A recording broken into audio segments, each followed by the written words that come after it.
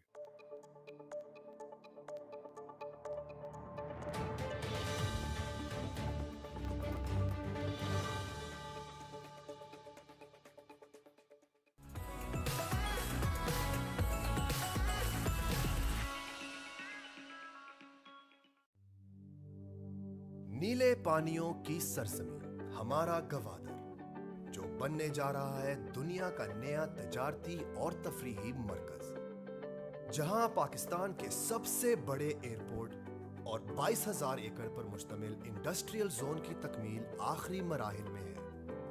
پانی کی مسلسل ترسیل کے لیے 4 ڈیموں کی تعمیر جاری ہے. یہ ہے نیا گوادر, جو بننے جا رہا ہے سی پیک اور کاریک کا مرکز, اور اس کی سب سے پرائم لوکیشن پر واقع G D A Bolan city Gwadar. G D A سے منصور شدہ, ساحل سمندر سے صرف 4 کلومیٹر دور, کوسٹل ہائی وے اور کوہان ایونیو کے سنگم پر واقع ایک جدید سمارٹ سٹی منصوبہ آپ کا منتظر, جہاں بکنگ پر فائل ہی نہیں بلکہ فزیکل پلاٹ الاٹ کیا جاتا ہے.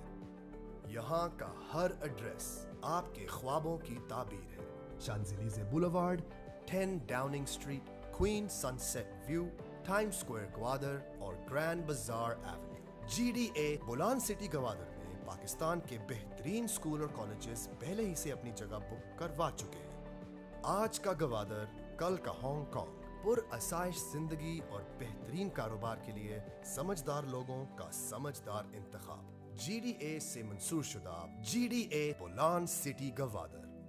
رہائشی اور کمرشل ایریا کی بکنگ کے لیے ابھی رابطہ کریں یا وزٹ کریں ہماری ویب سائٹ www.gdabolancity.com.